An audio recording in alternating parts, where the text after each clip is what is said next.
Hello you guys and welcome back to my channel. Welcome to Booksxbritt TV. I'm your host Britt, and today we are going to be discussing a book by one of my favorite authors of the new millennium, Carl Weber, Baby Mama Drama. I be damned if my son call another man daddy. Yeah. So anywho, this book originally came out in 2003 and I read it in middle school. And I picked it up in Walmart about 3 weeks ago and I read it again and I still loved it the same as I did back then. Because like sometimes books that you read and you enjoyed as a child or years ago aren't as enjoyable in the now, such as The Coldest Winter Ever. I enjoyed that book for what it was when I first read it, like in 6th, 7th, 8th grade. But when I read the book about a year ago as an adult, I said, yeah, I read it at 21.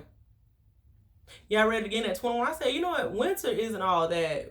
I don't like winter. And that's just what it was. So anywho, this was a book that really did age well. And the synopsis is, sensible older sister Jasmine is working hard, saving money, and waiting for Mr. Right. In smooth-talking attorney Derrick, she thinks she's found him, but it doesn't take long for Jasmine's shrewd granny to expose her man as nothing more than a drug-dealing hustler. Still, Jasmine chooses to stay with him until she finds out he's got a baby mama. Wild child little sister Stephanie is looking for a good time, not a good man, although she's found both in sweet, loyal Travis. Before she knows it, a one-night fling has turned into 3 years and produced an adorable son and an engagement ring. But when Stephanie's sexy high school sweetheart swings back into town, she can't help going after another taste of the one that got away. As the drama explodes, each sister will have to decide which risks are worth taking and how to look out for themselves and each other. Boom! So, Jasmine. So let's talk about Jasmine first off. Jasmine meets a guy named Derrick, right?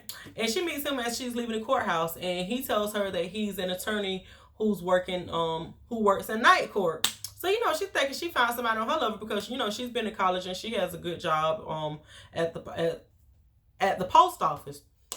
But Jasmine granny eventually busts him out, and instead of him fessing up to it like a man, he just disappears for like a week and then come back to her with some old pity party crying about how, he didn't want to lose her. He really wanted to, get to know her. He's sorry for lying, whatever. Eventually, he goes to prison and she's left to deal with his baby mama and son. His baby mother name is Wendy, who's a hot mess. She hits Jasmine up to babysit the child, for school, for birthday presents, for money to take care of him. Just a hot mess. Anyway, she has Jasmine babysitting the little boy while she smuggles drugs to Derrick in the prison while he's already in prison for drugs. Jasmine was a hot, flaming mess. Now, with little sister Stephanie, she is the baby mama drama. Stephanie hasn't seen her little girl's daddy since her little girl was an arm baby. He left her to go pursue his music career in another state, and she hasn't seen him for 4 years, right? So he decided to so she moves on with this guy named Travis. Travis is in the army, stationed in Richmond near where Stephanie is, and they meet each other at a club one night. Stephanie just thought it was gonna be a one-night fling, one-night stand, and Travis did too, but Travis decided not to leave the next day. 3 years later, they pregnant by a house and by a new car, and voila.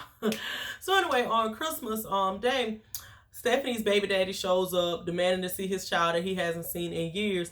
Mind you, he doesn't even know which child is his, right?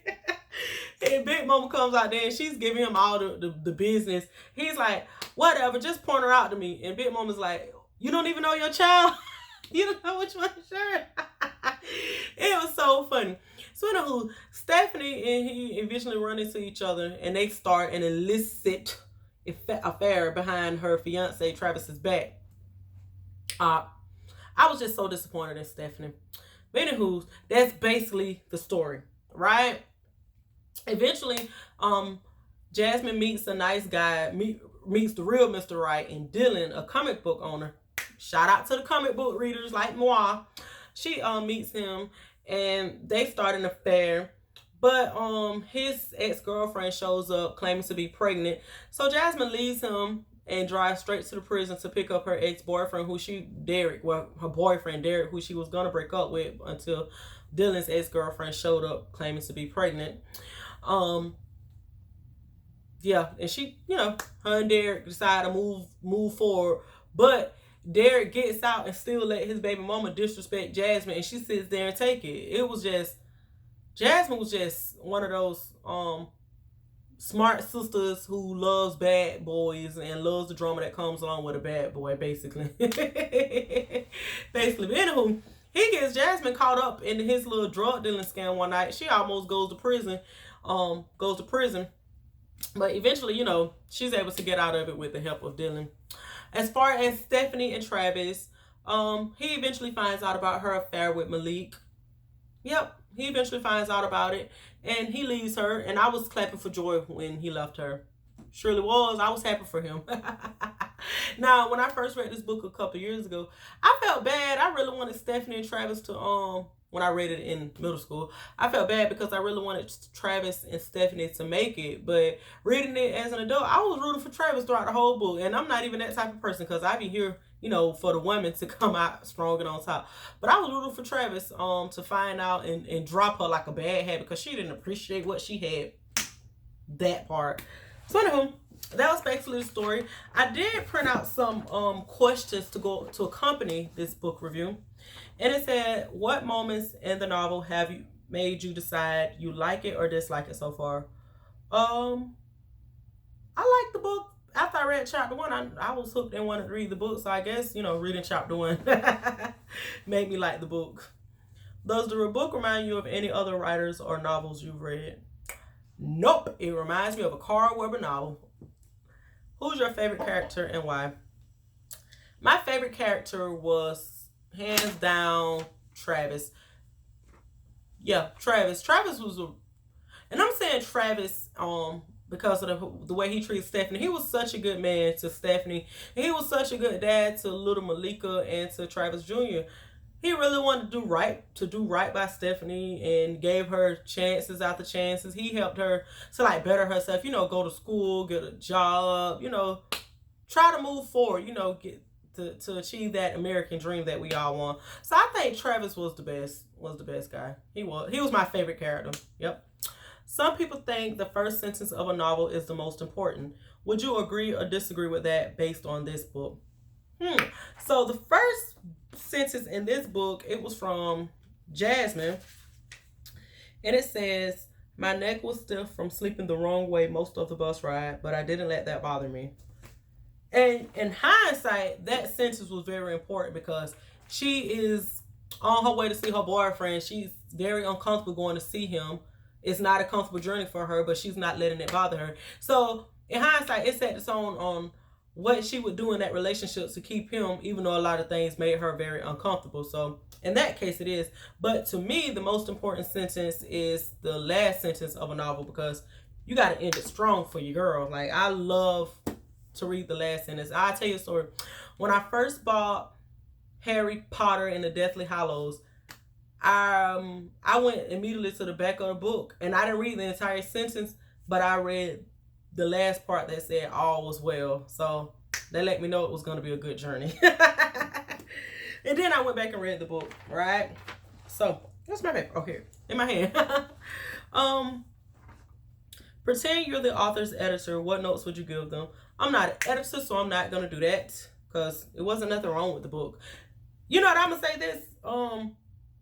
This doesn't have anything to do with, when I think of editing, I think of character development, stuff like that.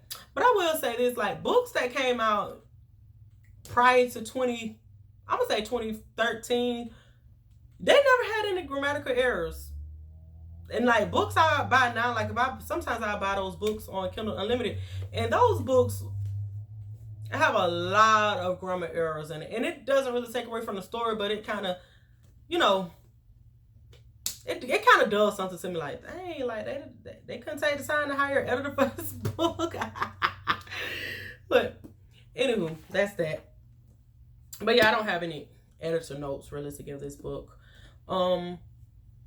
If you were to sum up what you read in this book in one tweet, what would you say in 140 characters?